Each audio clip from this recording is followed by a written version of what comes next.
Hello and welcome to another BWhacker review.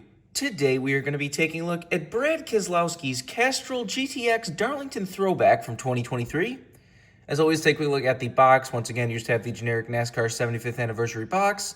Said I'm still disappointed we didn't get any kind of Darlington box last year. Hopefully for 2024 we get a Darlington box again, but who knows.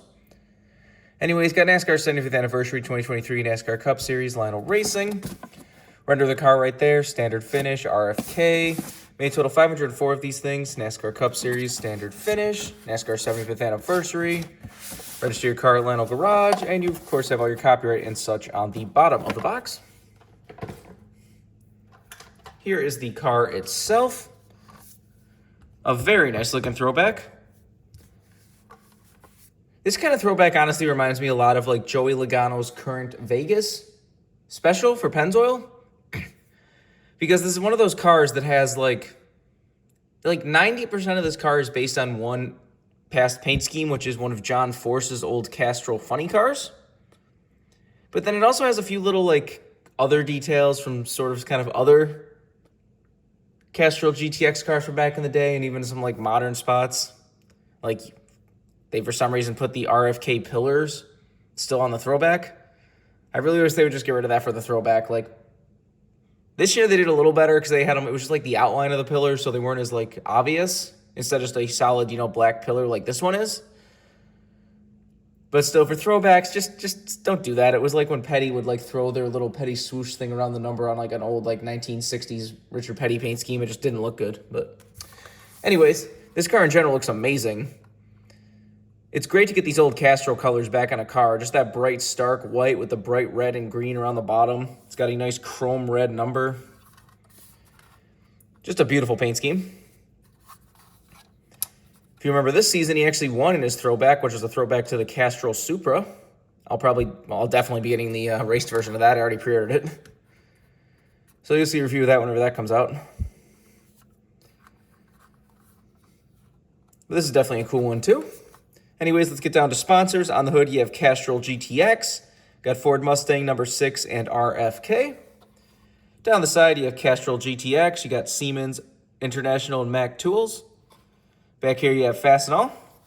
Doesn't look like they didn't put like the Roush Fenway Keselowski like text inside the pillars, at least for some reason. On the back, you have Castrol GTX. Got the Ford Michigan license plate number 6 and RFK.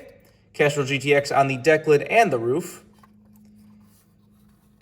And you, of course, have your same stuff down the other side. It does have the 75th anniversary logo and the NASCAR Salutes logo. That's a little sloppy on the edge of that number right there. It is like a triple stack, like green number, then they probably print a white number, and then they put the chrome number on top of that. It does have the retro tires, of course, as well. Take a look under the hood. So you got powered by Ford K&N and Castrol Edge. I'm sure that's what they use in their engines, but it would have been real nice if they just put the retro Castrol GTX logo on the bottom of the hood for this, but whatever.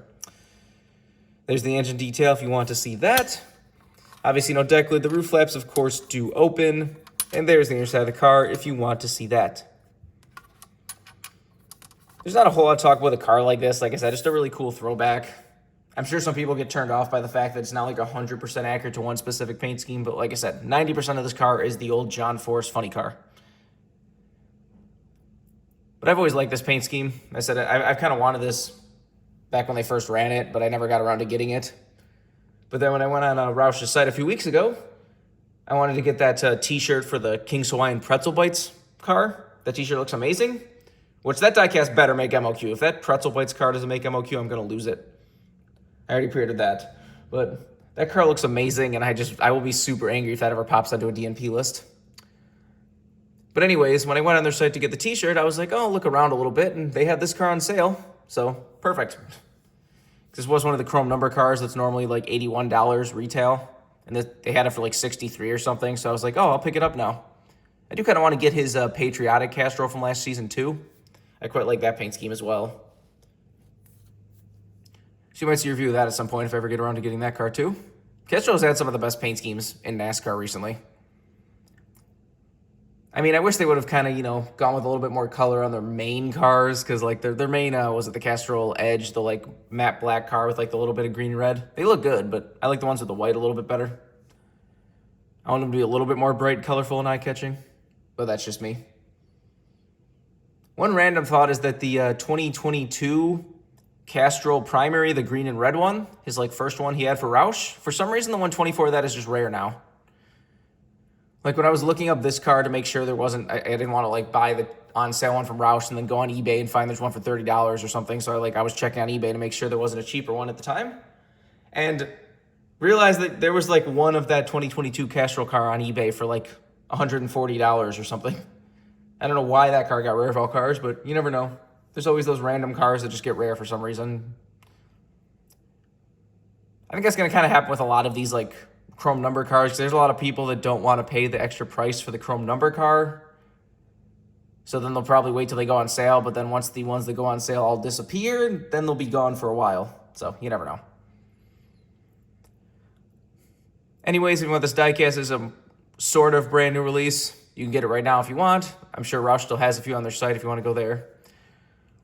But remember, for all of your diecast needs, you can go to circlebdiecast.com, and if you use the code BWhack, you can get $5 off shipping on any order over $30. So go check it out if you want anything. But I think that's all there is to say. This has been a review of Keselowski's Castrol GTX Darlington Throwback for 2023. Hope you enjoyed it. Thanks for watching.